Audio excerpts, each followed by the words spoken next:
শুধু দর্শক মণ্ডলী, আসসালামু আলাইকুম। আজকে আমরা যে বিষয়টি নিয়ে আলাপ করব সেটি হচ্ছে ফুসফুসের দাগ।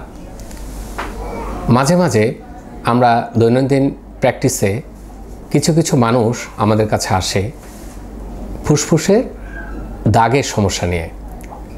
তো আমরা বিষয়টাকে আসলে ফুসফুসের দাগ কেন বলছি, কারণ এই সমস্যাটা আসলে তার বিদেশ যাওয়ার ক্ষেত্রে বেশ সমস্যা হয়ে দাঁড়ায়, যার কারণে রোগী দেখা যায় শারীরিকভাবে সুস্থ, কিন্তু এই দাগের কারণে রোগী বিদেশ যেতে পারছে না। শরীরের অন্য অন্য অঙ্গ প্রত্যঙ্গ ভালো রাখার জন্য ফুসফুস সুস্থ থাকা অনেক বেশি জরুরি। তো আজকে আমাদের যে বিষয়বস্তু ফুসফুসের দাগ, সে দাগ কেন হয় সেটা আমাদের আগে জানতে হবে। ফুসফুসের দাগের প্রধান কারণ হচ্ছে যদি কোনো ব্যক্তি যক্ষ্মা অর্থাৎ পূর্বে যক্ষ্মা রোগে আক্রান্ত হয় এবং যক্ষ্মা রোগের ওষুধ খেয়ে যক্ষ্মা ভালো হয়ে যায়, কিন্তু তার ফুসফুসে কিছু দাগ পড়ে থাকতে পারে। তবে সব রোগীর ক্ষেত্রে কিন্তু ফুসফুসে দাগ পড়ে না, কিছু কিছু রোগীর ক্ষেত্রে ফুসফুসে দাগ পড়ে। এছাড়াও যারা ছোটোবেলায় নিউমোনিয়া আক্রান্ত হয়, বারবার নিউমোনিয়া আক্রান্ত হয়, তাদের ক্ষেত্রেও দেখা যায় বড় হয়ে ফুসফুসের দাগ দেখা যেতে পারে। এছাড়াও আরেকটি বিষয় হচ্ছে আমরা যারা পেশাগতভাবে ইট, বালি, সিমেন্ট এসব নিয়ে কাজ করে, তাদের ক্ষেত্রেও কিন্তু ফুসফুসে দাগ হতে পারে, সেটিকে আমরা সিলিকোসিস বলি। এছাড়াও ফুসফুসের দাগের প্রধান কারণ হচ্ছে ক্যালসিফিকেশন, অর্থাৎ যারা দীর্ঘ সময় ধরে কোনো দূষণের মধ্যে কাজ করে। আমরা জানি আমাদের চারপাশে প্রচুর দূষণ, এই পরিবেশ দূষণের মধ্যে আমাদের অনেকের কাজ করতে হয় এবং এই দূষণের কারণে ফুসফুসের মধ্যে দাগ পড়ে এবং সেটি ক্যালসিফাইড শ্যাডো হয়ে আমাদের ফুসফুসে দেখা দিতে পারে। এছাড়াও দেখা যায় চিকেন পক্স। আমরা ছোটোবেলায় প্রায় সবাই চিকেন পক্সে আক্রান্ত হই। তো চিকেন পক্স ভালো হয়ে যাওয়ার পরও দেখা যায় আমাদের শরীরে কোথাও না কোথাও কিছু না কিছু দাগ রেখে যায়। ঠিক ফুসফুসও সেরকম দাগ থাকতে পারে। সেটিও কিন্তু ভবিষ্যতে যখন কখনো এক্স রে করা হয় তখন দেখা যায় ফুসফুসে দাগ হিসেবে আমাদের কাছে প্রকাশ পেতে পারে। আমাদের মনে রাখতে হবে ফুসফুসের এই দাগ কিন্তু সবসময় খারাপ নয়।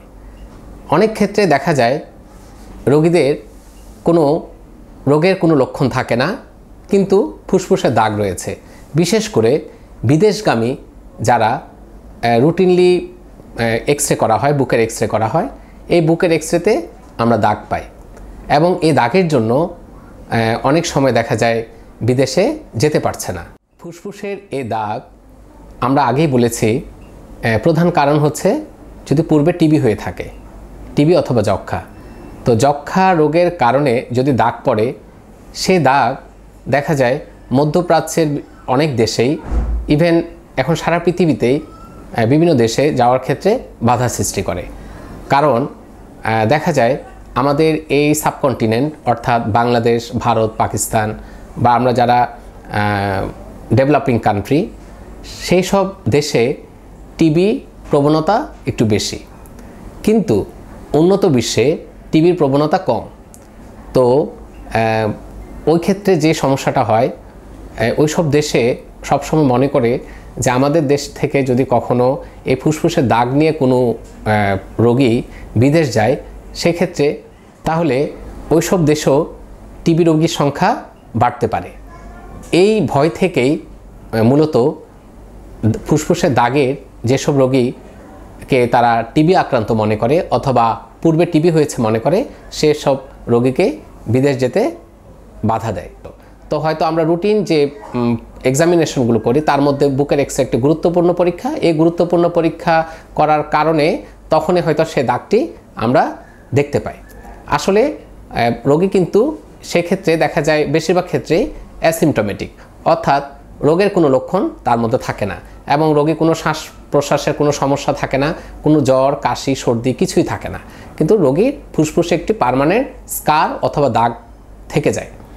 ফুসফুসের যদি কোনো দাগ থেকে থাকে তাহলে সেক্ষেত্রে সে দাগে কোনো রোগ রয়েছে কিনা সেটি নির্ণয় করা উচিত এবং সেই নির্ণয় করার পর যদি চিকিৎসাযোগ্য হয় তাহলে অবশ্যই চিকিৎসা নেওয়া উচিত।